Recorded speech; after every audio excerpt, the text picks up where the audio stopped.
I never thought the one day a year when our family came together to give thanks, surrounded by the warmth of home-cooked meals and the crisp scent of autumn leaves crunching underfoot in our quiet Michigan neighborhood, would become the battlefield where I'd finally expose my sister's web of lies,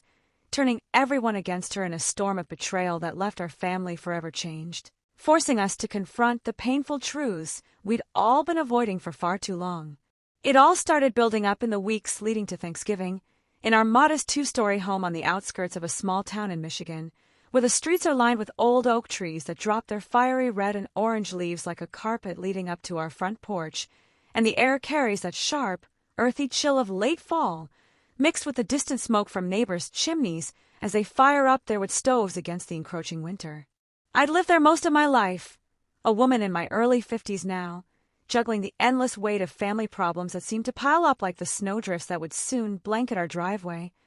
My husband had been laid off from the auto parts factory 6 months earlier, after the company downsized amid economic woes, leaving us scraping by on my meager salary as a substitute teacher at the local elementary school, where I'd spend days wrangling energetic kids in classrooms with peeling paint and outdated textbooks, only to come home to more stress. Our house was a cozy but worn place, with creaky wooden floors that echoed every footstep,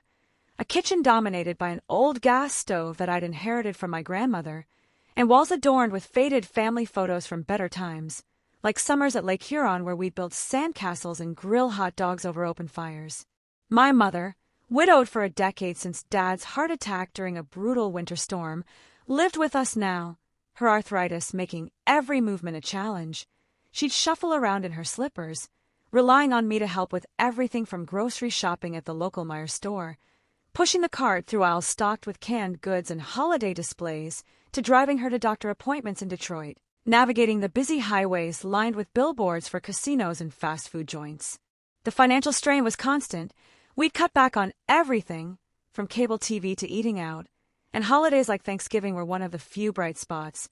a tradition where we'd gather to share a feast of turkey with all the fixings, cranberry sauce from scratch, and pumpkin pie baked in our oven that filled the house with the sweet aroma of cinnamon and nutmeg. But my sister Lisa, 5 years younger and always the golden child in our family, lived what seemed like a charmed life in Chicago. She'd visit sporadically, pulling up in a rented SUV that looked out of place among our neighbors' pickup trucks, regaling us with tales of her high-flying marketing job, complete with client dinners at trendy spots overlooking the glittering skyline, and her fiancé, a supposed tech executive who showered her with gifts like designer handbags and weekend getaways too. Places like Door County for apple picking in the fall. I'd always envied her a bit,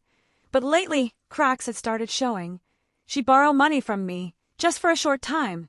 claiming it was for a work conference, but never paid it back, and I'd overheard whispers from mutual friends about inconsistencies in her stories, like how her social media posts showed lavish vacations that didn't match her supposed salary. As Thanksgiving approached, the tension simmered. My brother and his wife were coming from Ohio with their 2 kids, dealing with their own issues like mounting student loans and a recent job loss, and we'd all pitch in for the meal, me spending hours prepping the stuffing with sausage,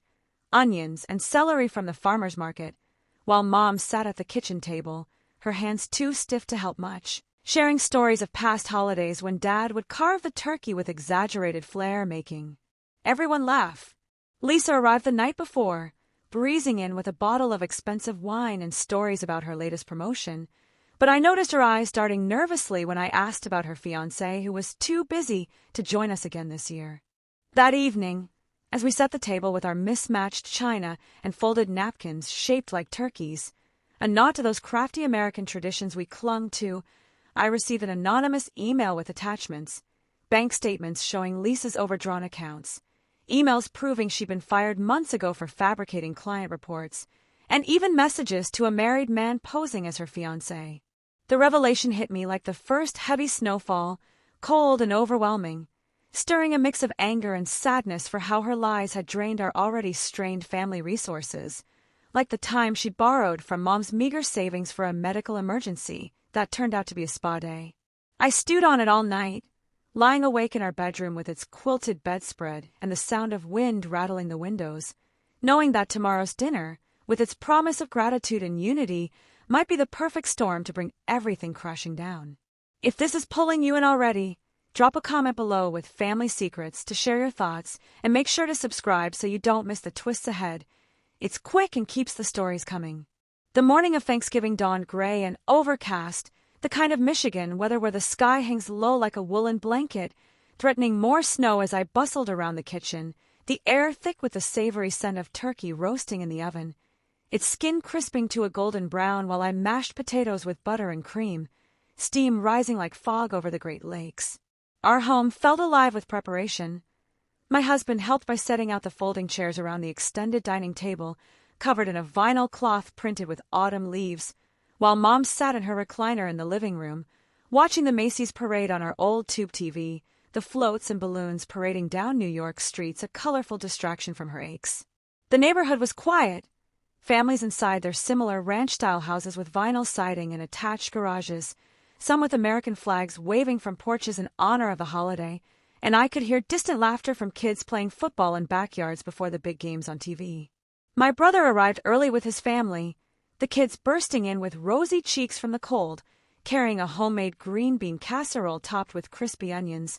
a staple from our Midwestern roots, and we hugged in the entryway, the scent of their winter coats mixing with the baking pies. Conversations flowed easily at first, talking about the Lions game later, sharing gripes about the economy that's hit us all hard, like how my brother's factory job was hanging by a thread after supply chain issues, and I try to keep things light, slicing bread for the stuffing while listening to the kids' excited chatter about school projects on Pilgrim history. But Lisa showed up fashionably late, sweeping in with a designer coat and a store-bought pie that looked too perfect to be homemade, immediately launching into stories about her hectic life in Chicago, describing a recent client meeting at a rooftop bar with views of the glittering Willis Tower, and how her fiancé had surprised her with tickets to a Bears game, complete with tailgating in the parking lot amid grills smoking with brats and burgers. I bit my tongue as we all sat down to eat, the table groaning under the weight of platters, juicy turkey slices, creamy gravy poured from a boat shaped like a cornucopia,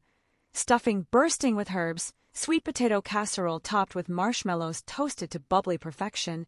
and rolls fresh from the oven, their buttery aroma filling the room. We went around saying what we were thankful for, a tradition Dad started years ago, with Mom tearfully grateful for her health despite the pain, my brother thankful for his family's resilience amid financial woes, and me mumbling about the strength to keep going through our daily struggles, like the late nights budgeting our shrinking savings or helping Mom with her physical therapy exercises on the living room rug. Lisa's turn came, and she gushed about her amazing career and supportive partner, but her words rang hollow to me, especially when she casually asked if anyone could spot her a little cash for holiday shopping, claiming her bonus was delayed. The kids were fidgeting, eager for dessert, and outside, the first flakes of snow began to swirl past the window, blanketing the cars in the driveway and muffling the world. That's when the doubt I'd harbored boiled over. I couldn't hold it in anymore, quietly pulling out my phone under the table to glance at the evidence, my heart racing like it did during those stressful parent-teacher conferences where I'd defend my teaching methods to demanding moms. As we passed the pie, I started small, asking innocently about her job details that didn't add up, watching her face pale slightly under the warm glow of the chandelier, the room falling into an uneasy hush broken only by the clink of forks on plates and the distant cheer of parade commentators on TV. The questions escalated as dessert was served, plates of pumpkin pie piled high with whipped cream circulating around the table, the sweet spice cutting through the growing tension like a knife through the flaky crust, while outside, the snow picked up pace, whipping against the windows in gusts that howled like distant wolves across the frozen lakes. Lisa laughed off my initial probes, claiming I was misremembering details about her promotion, but I pressed on, my voice steady despite the knot in my stomach, mentioning the anonymous tip and pulling up the emails on my phone for all to see. Proof that she'd been let go for ethics violations, fabricating sales numbers to impress bosses during quarterly meetings in sleek Chicago boardrooms with views of bustling streets below. The room froze. My brother set down his fork with a clatter, his wife gasping softly as she cradled their youngest, who sensed the shift and started whining for more pie. Mom's eyes widened in disbelief, her arthritic hands trembling as she gripped her napkin, whispering,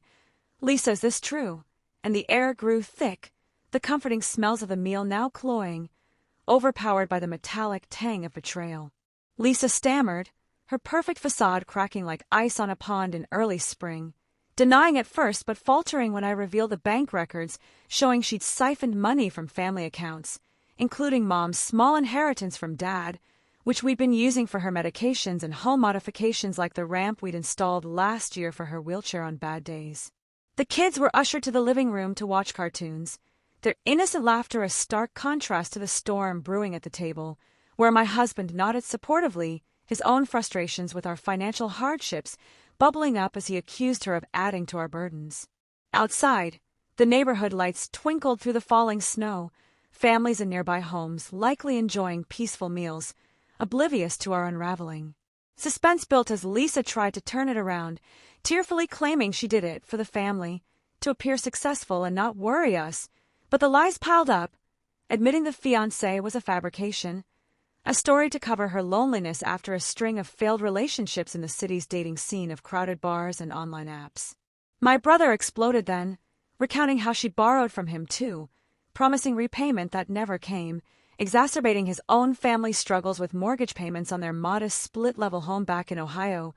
where winters meant high heating bills and scraped-together Christmases. Mom, heartbroken, recalled small deceptions over the years, like Lisa faking illnesses to skip family obligations, and one by one, the family turned, voices rising in a cacophony of accusations that echoed off the wood panel walls, transforming our Thanksgiving from a celebration of gratitude into a raw exposure of years of manipulation, leaving me shaken but resolute amid the emotional whirlwind. Hey, if you're gripped by this unfolding drama, hit that subscribe button now. The best revelations and twists are still ahead, and you won't want to miss how it all explodes. As the accusations flew, the dining room became a pressure cooker, the warmth from the meal turning stifling under the low-hanging light fixture that cast long shadows across the half-eaten plates and scattered napkins, while outside, the snowstorm intensified, blanketing the world in white silence that contrasted sharply with our heated words. Lisa's defenses crumbled further. She admitted to more lies, like claiming a luxurious apartment in Chicago's Loop with modern appliances and city views, when in reality she was crashing on friends' couches or in cheap motels, her career reduced to gig work after her firing, scraping by on apps like Uber Eats deliveries through the windy streets lined with skyscrapers and holiday lights. My brother demanded repayment on the spot, his face red with anger built from years of feeling overshadowed by her supposed success, especially since his own life involved long hours at a warehouse, coming home to a house filled with the chaos of raising kids amid budget constraints, like skipping family vacations to places like Mackinac Island for ferry rides and fudge tasting. Mom wept openly now, her frail frame shaking as she recounted how Lisa's tales had given her hope during dark times, like after Dad's death, when we'd gathered for somber holidays, lighting candles in his memory, and sharing quiet meals of ham and scalloped potatoes. The kids peeked in from the doorway, wide-eyed at the adult turmoil, and my husband, usually the peacemaker, shared how her borrowing had forced us to delay repairs on our leaking roof, water stains creeping across the ceiling like accusations of our own vulnerabilities. Neighbors' houses glowed warmly through the blizzard, perhaps hosting football watch parties with chips and dip, while our gathering devolved into a full reckoning. Uncles and aunts who joined via video call earlier now texting their shock, the family consensus shifting against Lisa as evidence mounted, from forged documents claiming shares of Dad's old life insurance to manipulated stories that painted her as the victim. The emotional impact was profound, waves of sadness crashing over the anger, reminding me of our shared history. Childhood Thanksgivings where we'd help Mom stuff the turkey at dawn, the kitchen alive with the sizzle of bacon for breakfast, or drives to Grandma's farm for hayrides in crisp autumn air. Lisa tried one last plea, sobbing about her fears of failure in a family that prized Midwestern grit and self-reliance, but it fell flat, the room united in disillusionment, forcing her to face the consequences as the storm raged on, mirroring the turmoil within our walls. In the immediate aftermath, as the snow piled high against the doors and the power flickered from the wind's fury, our home felt like a fortress under siege. The remnants of the meal cleared away in tense silence while Lisa gathered her things in the guest room upstairs, its quilted bed and lace curtains a remnant of simpler times when we'd share secrets as sisters under the slanted ceiling. She left that night, driving off into the blizzard toward a motel on the highway, her taillights disappearing into the whiteout like a fading illusion, leaving us to process the fallout around the kitchen table with cups of reheated coffee, the bitter brew matching our moods. Mom was inconsolable at first, her arthritis flaring from the stress, requiring me to help her to bed with pain pills and warm compresses, whispering reassurances in the dim light of her room adorned with framed photos of us as kids at county fairs, riding Ferris wheels amid the smells of cotton candy and fried dough. My brother and his family stayed over, the kids sleeping on air mattresses in the living room, their soft snores a poignant reminder of innocence amid our adult betrayals, while we adults talked late into the night, dissecting years of Lisa's deceptions, like how she faked a charity run to collect donations that she pocketed, or claimed academic achievements from a college she never finished, all while we struggled with real issues, such as my husband's job search sending resumes to factories across the state, or Mom's battles with Medicare paperwork in stuffy government offices. The emotional roller coaster was exhausting. Highs of relief at finally having truth in the open, mingled with lows of guilt for the division, especially during Black Friday when ads for deals bombarded our TV, highlighting our tightened belts. Outside, the neighborhood dug out from the storm, shovels scraping against driveways and kids building snowmen in yards decorated with inflatable turkeys. But inside, we navigated the wreckage, my husband and I taking walks in the crisp air to discuss rebuilding trust, our breaths visible like spoken promises. Family calls poured in, relatives from across the Midwest expressing shock and support, turning the tide fully against Lisa as stories of her manipulation surfaced, from borrowed cars, never returned to fabricated health scares that garnered sympathy gifts during holidays like Easter brunches with ham and dyed eggs. Over the following weeks, as winter deepened and Christmas lights twinkled on every house along our street, casting colorful glows on the snow-covered lawns, our family began the slow process of healing, though the scars from that Thanksgiving dinner ran deep like the ruts left by plows on icy roads. Lisa reached out sporadically, her messages a mix of apologies and deflections, claiming therapy sessions in Chicago's bustling therapy offices amid the holiday rush of shoppers on Michigan Avenue. But we set boundaries, insisting on repayment plans discussed over tense phone calls while I prepared simple meals like chili simmering on the stove, its spicy aroma filling the house as Mom and I watched Hallmark movies for distraction. The highs came in unexpected ways. My brother and I grew closer, collaborating on Mom's care with shared Google calendars for doctor runs along highways dotted with rest stops serving weak coffee, and my husband landed freelance work fixing cars in our garage, the clang of tools a soundtrack to our resilience. But the lows hit during quiet moments, like decorating the Christmas tree with ornaments from childhood, each bauble a reminder of family unity now fractured, or when Mom's arthritis worsened from the emotional toll, requiring hospital visits where we'd wait in sterile halls smelling of antiseptic, discussing how Lisa's lies had delayed her treatments by draining funds. Community support emerged. Neighbors dropped off casseroles baked in cozy kitchens, sharing their own tales of family drama over fences lined with holiday wreaths, and I found solace in a local support group at the community center, where women gathered in a circle of folding chairs to vent about betrayals amid the scent of donated cookies. Work provided routine, teaching winter-themed lessons to kids bundled in coats, their excitement for snow days a bomb. But home was where the real work happened, rebuilding trust one honest conversation at a time,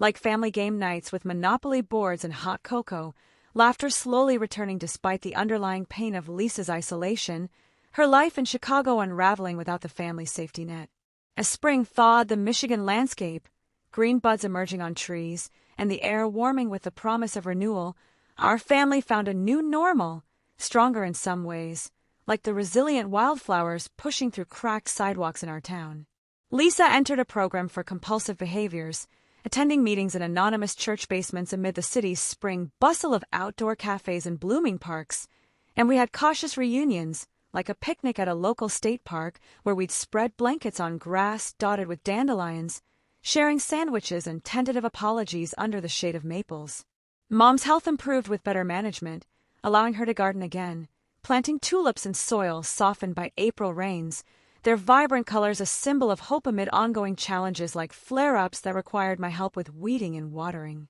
My husband secured a steady job at a repair shop, the steady income easing our burdens, enabling small joys like weekend drives to Amish country for fresh cheese and handmade quilts, markets buzzing with vendors, and the aroma of baked goods. The emotional journey had its peaks: family barbecues on Memorial Day with burgers sizzling on the grill, laughter echoing in the backyard as kids played tag, bonds reforged through honesty, and valleys, like arguments over forgiving Lisa fully. But overall, the exposure had purged the toxicity, teaching us that truth, though painful, fosters genuine connection in the face of life's controversies, leaving me grateful for the growth born from that fateful Thanksgiving. And there you have it, the raw truth of how one holiday dinner exposed years of deception and reshaped our family forever. What would you have done in my shoes? Share your thoughts and stories in the comments below. Give this a like if it hit home, and don't forget to subscribe for more real-life emotional sagas that dive deep into the heart of family drama. You never know what twist is coming next.